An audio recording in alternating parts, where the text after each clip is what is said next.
True crime. Donna Keogh and the Middlesbrough cold case breakthrough. The Leeds link, the Bow Street gap, and the search for answers. A street can become a record. Bow Street in Middlesbrough is not a courtroom, not a witness statement, and not an answer. It is an ordinary place with an ordinary name. But in the Donna Keogh case, ordinary geography has never stayed ordinary for long. There was a flat. There was a friend. There was a teenager whose movements were later traced through a small part of town. Hartington Road, Aske Road, Bow Street, Central Middlesbrough. The names sound like map points, until the question changes. Donna was 17. She was from Middlesbrough. She was reported missing in May 1998. What made the case so difficult was not only that she vanished, but that the public record never gave her family the one thing every family needs first: a clear place to stand. For years, the story sat between absence and suspicion. Police believed the answer was darker than a runaway explanation. But belief was not the same as proof. Family pressure, investigative reviews, public appeals, searches, and fresh inquiries kept returning to the same hard question: who knew what happened after Donna was last seen? This article follows the case through the latest confirmed legal developments, as of July 4, 2026. The details did not arrive cleanly. They came in fragments: a last known area, a house account, an old investigation, an apology, an excavation, a Leeds connection, and finally a cold case movement nearly 3 decades later. The first question was simple: where was Donna? The harder question has lasted almost 30 years. The life before the case. Donna Marie Keogh was not born as a cold case. She was a teenager before she was ever a file, an appeal poster, or a name in a police campaign. Public reporting and family accounts describe her as a Middlesbrough girl from a family with military pride. She attended local schools, worked at Ormsby Care Home, and had talked about following a service path herself by joining the Royal Navy. Those details matter because they restore scale. Donna was not only where she was last seen, she was also where she had been going. She was 17, which is an age full of competing facts. Old enough to move through a town without adult permission. Young enough for adults and institutions to carry a serious duty of care. Old enough to have friends, tensions, risk, and private choices. Young enough that none of those things should ever have made her disappear easier to dismiss. At the time she went missing, Donna was living in a flat with her cousin in Middlesbrough. Reports have described her as keeping regular contact with family and friends before that contact stopped. That break in routine became one of the first human alarms. Not a forensic clue, not a dramatic revelation, but a family pattern suddenly interrupted. Public reporting has not given the full shape of Donna's private life. That absence should not make her feel less real. It means the available facts have to be treated carefully. A young woman with a life beyond the case, now discussed through family memory, police statements, old reporting, and the limits of what the public file can show. The version of Donna that matters most is not the simplified one. It is the young woman whose life was still in motion before the machinery of a murder inquiry began. The people around her. The people around Donna enter the public record unevenly. Her parents, Brian and Shirley Keogh, became the most visible keepers of her story. For years they asked for truth, justice, and the chance to know where their daughter was. Shirley later said the worst part was not knowing. And family appeals returned again and again to the same need: not performance, not publicity for its own sake, but an answer that could finally give Donna a resting place. Donna's social world also included friends, relatives, and people from the parts of Middlesbrough where she spent time. Some of those names have not been placed in the public record in a way that can be repeated responsibly. In a case like this, restraint matters. A person can be present in a story without being publicly accused of anything. One early account became central because it placed Donna at a house in Bow Street with a friend. Reporting has said the friend left with cash to buy cigarettes and did not return. The friend later said Donna seemed safe when she left, that it was not a party, and that no argument was visible to her at the time.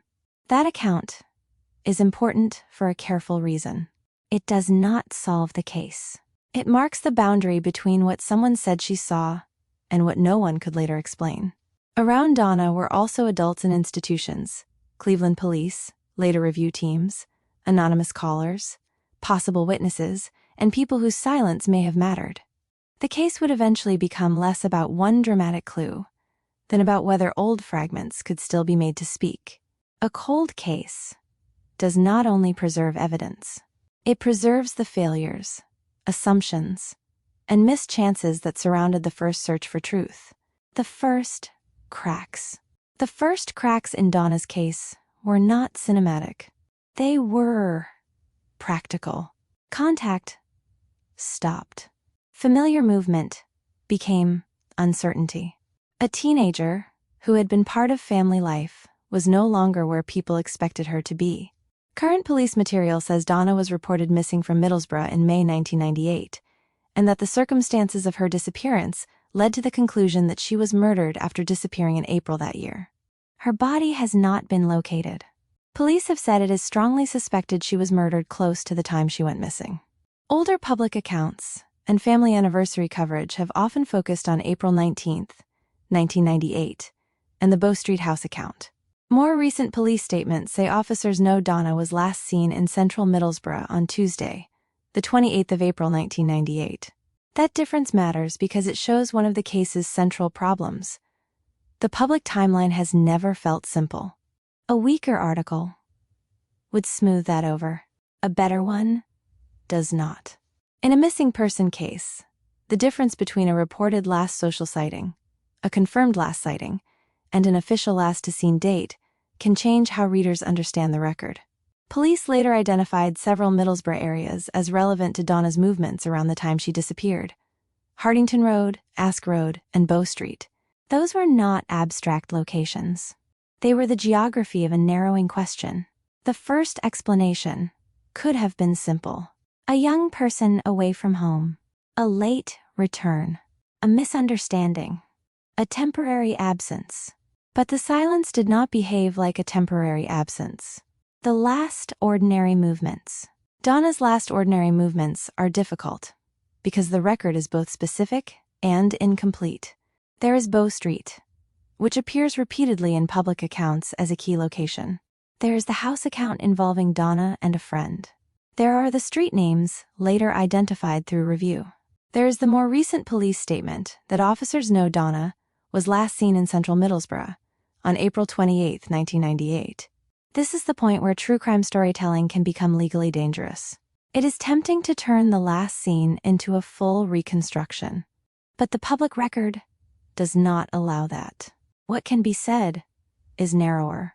Reporting says Donna attended a Bow Street address with a friend. The friend's account places Donna inside a setting that seemed ordinary enough at the time for the friend to leave and not immediately understand that anything was wrong. That detail later changed meaning because Donna was not seen in the ordinary way afterward.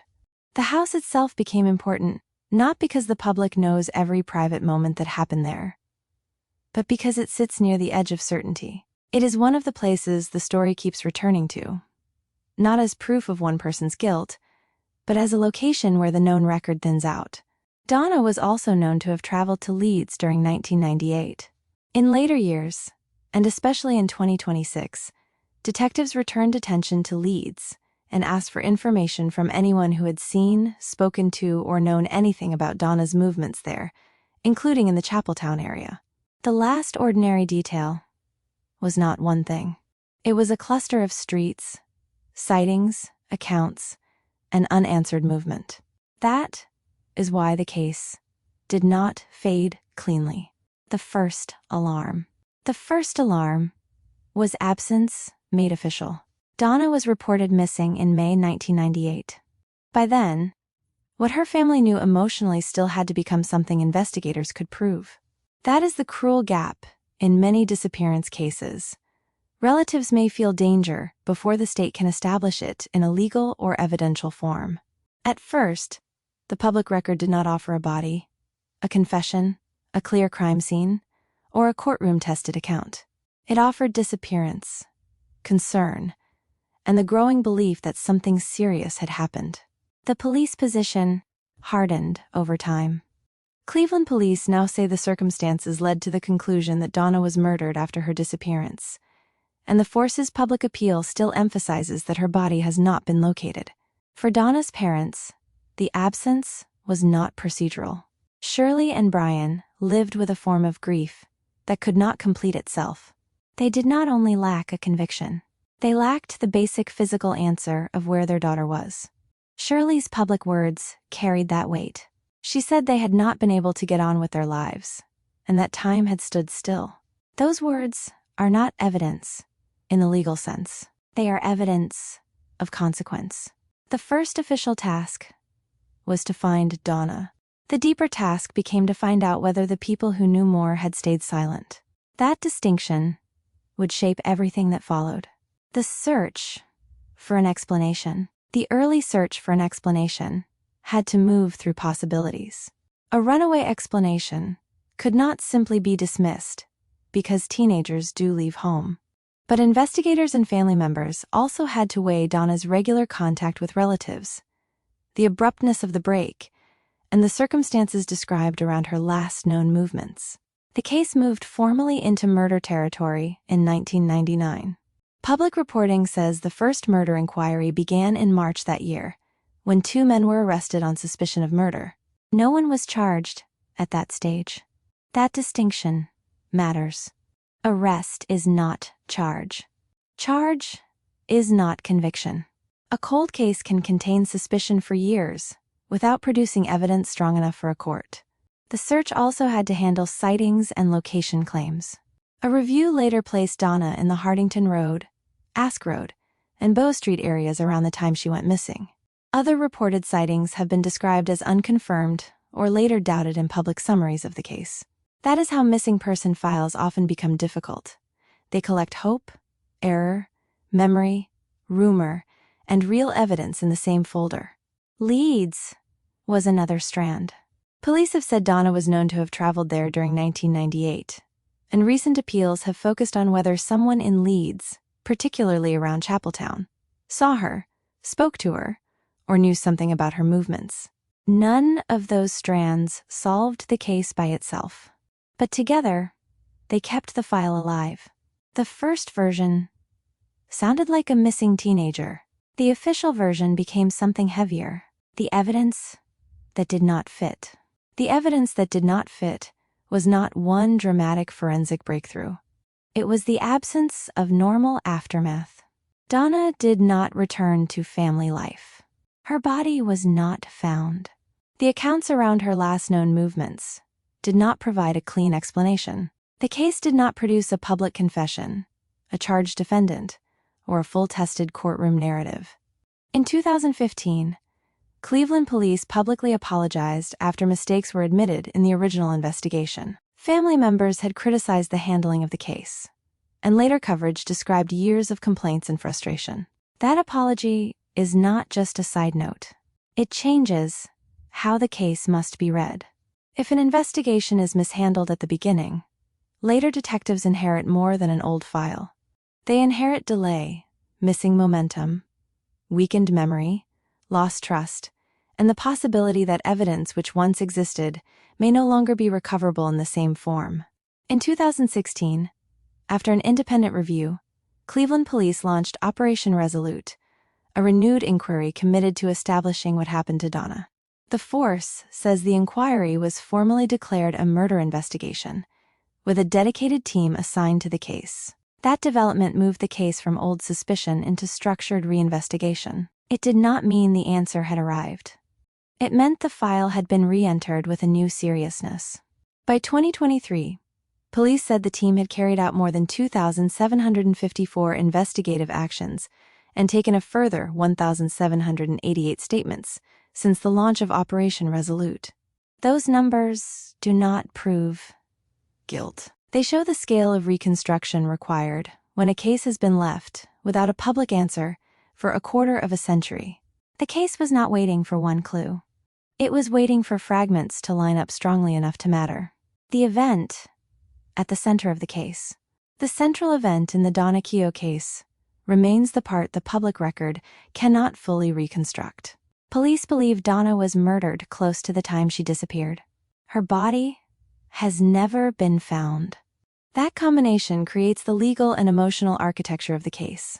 A suspected homicide without the recovery that often anchors a prosecution, an inquest, or a family's final act of mourning.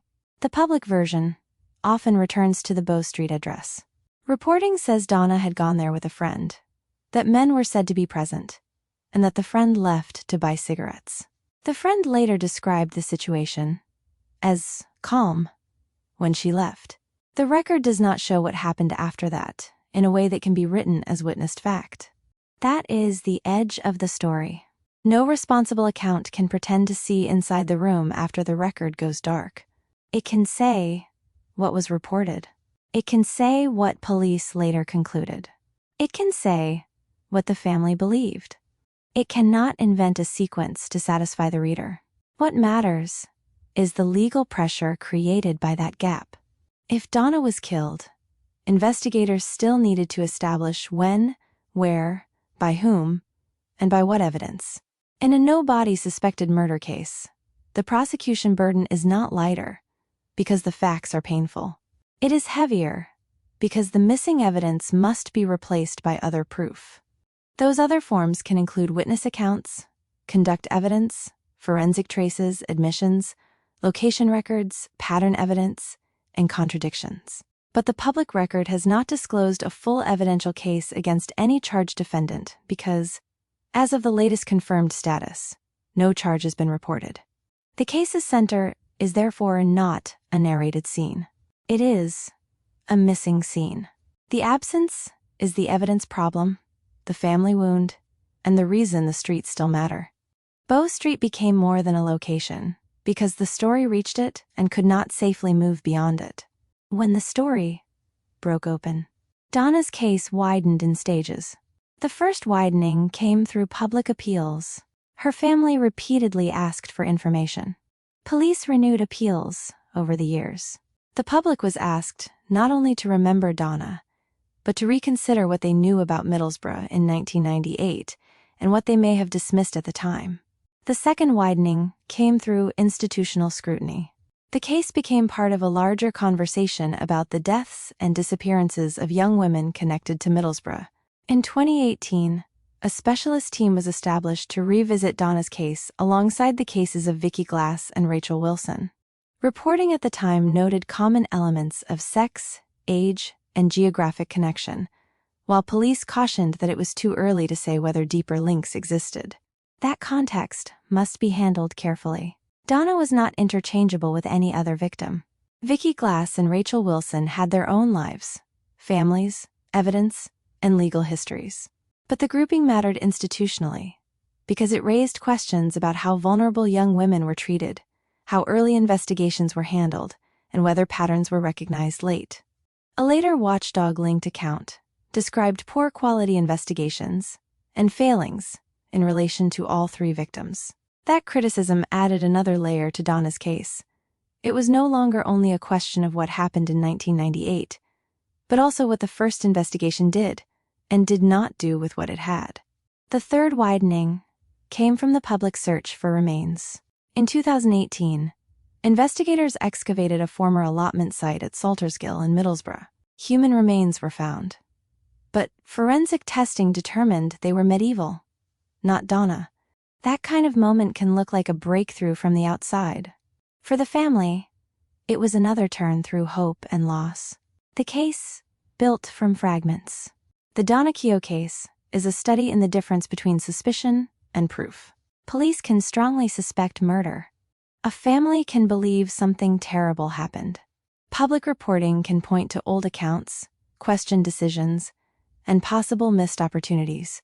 But a criminal case requires admissible evidence strong enough to support charges and, eventually, proof beyond reasonable doubt. That is why the language matters. A person arrested on suspicion has not been charged. A person on bail has not been convicted. A line of inquiry is not a conclusion. A reported account is not the same as a tested finding. The evidence publicly available in Donna's case can be understood in strands.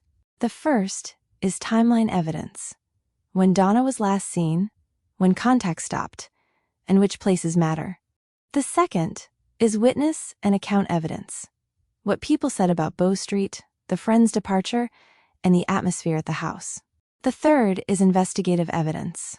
What reviews, appeals, and renewed statements later added. The fourth is geographic evidence. Middlesbrough streets, Leeds travel, and the Chapeltown appeal. The fifth is institutional evidence. The apology, the review, and the later reinvestigation. Each strand has limits. Timeline evidence narrows time, but does not identify a killer by itself. Witness memory can matter, but memory ages and must be tested. Geographic links can open lines of inquiry, but they do not prove what happened in a room. Institutional failure can explain why a case stalled, but it does not replace evidence against a specific person. This is why cold cases are so hard. They do not simply age. They change texture. Witnesses die, move, forget, or become afraid. Records may be incomplete. Forensic opportunities may be lost. But silence can also weaken. Relationships change. Loyalties break. People who were once afraid may decide the cost of silence has become too high. The public story flattened Donna's case into one question: who killed her? The legal story had to ask something narrower and harder: what can still be proved? The outcome that did not end the story. For decades, Donna's case had no courtroom outcome. No body was recovered. No person was convicted. Earlier arrests did not become charges. The family continued to live inside a case that was officially treated as murder, yet unresolved in the way that mattered most to them. Then, in 2026, the file moved again. On March 31st, 2026, Cleveland police said a 64-year-old man from the Leeds area had been arrested on suspicion of murder in connection with Donna's case. The force said officers had been carrying out inquiries in the Leeds area over recent weeks and repeated their appeal for anyone with information about Donna's movements in Leeds in 1998 to come forward. That arrest did not mean the case was solved. It meant police believed they had grounds to arrest and question a suspect. Under UK legal language, that remains far from a conviction and even distinct from a charge.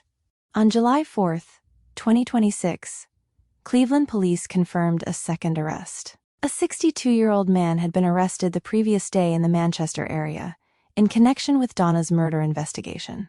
Police said he would be interviewed in custody. The force also said the earlier 64-year-old man from the Leeds area remained on police bail while inquiries continued. Those developments were the cold case breakthrough, not closure, not a verdict, not a recovered body. A breakthrough in legal movement, after years in which the public file seemed to offer only appeals, reviews, and unanswered grief. The family had waited almost 30 years for a movement that still had to be handled in cautious language. The aftermath, people still argue about. The aftermath of Donna Keogh's case has never been only about one suspect or one arrest. It has been about trust. Her parents spent years challenging the handling of the investigation. Cleveland police apologized in 2015 for mistakes in the initial inquiry. Later accounts continued to describe family frustration and complaints linked to the way the case had been handled. The family's public position was direct. They wanted Donna found, wanted justice, and wanted answers before time ran out. Brian Keogh died before the 2026 arrests brought the latest major movement. Police have acknowledged that he passed away without getting the answers the family had long sought. That fact gives the 2026 breakthrough a painful shape. A cold case can move forward legally while still arriving too late for someone who fought to see it move. The institutional aftermath also continues. Operation Resolute showed that a case once thought stalled could be reworked. The 2018 specialist unit showed that old investigations can be revisited with new resources. The public appeals showed that police still believed information existed outside the file.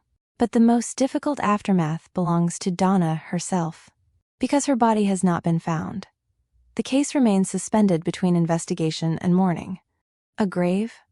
A location? A final confirmed account. Each remains missing from the public record. The arrests may change the future of the case. They do not rewrite the years already lost. That is the part no legal development can fully repair. The review, the new arrests, and the unanswered question.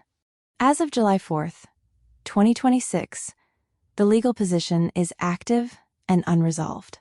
Police have confirmed 2 2026 arrests connected to the Donna Keogh murder investigation. The 64-year-old man arrested in the Leeds area in March remained on police bail as inquiries continued. The 62-year-old man arrested in the Manchester area on July 3rd was to be interviewed in police custody. No public charge, plea, trial, verdict, or sentence has been confirmed in the sources reviewed for this article. That status has to be stated plainly because the case is legally sensitive. Arrests are important, but they are not proof. Police suspicion is important, but it is not a jury finding. A family's belief is important, but it is not a substitute for admissible evidence. The unresolved question is not only what happened to Donna. It is also whether the renewed investigation can now produce evidence capable of surviving the legal process. That is a different question from public certainty. The public may feel that an old case has finally broken open. The legal system still has to decide whether any charge can be brought, whether any evidence is sufficient, and whether any person can be fairly tried after so much time. The appeal from police remains focused on information. Cleveland police and Crime Stoppers continue to ask for help, with a £20,000 reward in place for information connected to Donna's murder. Investigators have specifically appealed for anyone who knew about Donna's movements in Leeds in 1998 to come forward. In cold cases, one person's memory can be minor until it is placed beside another record. A street, a car, a conversation, a name, a rumor, a journey to Leeds. Any of it may matter if it locks into the timeline. Nearly 3 decades later, the question has narrowed, but not ended. Why Bow Street still matters? Bow Street still matters because it represents the edge of what the public knows. At the beginning, it was an ordinary place in a teenager's movement through Middlesbrough.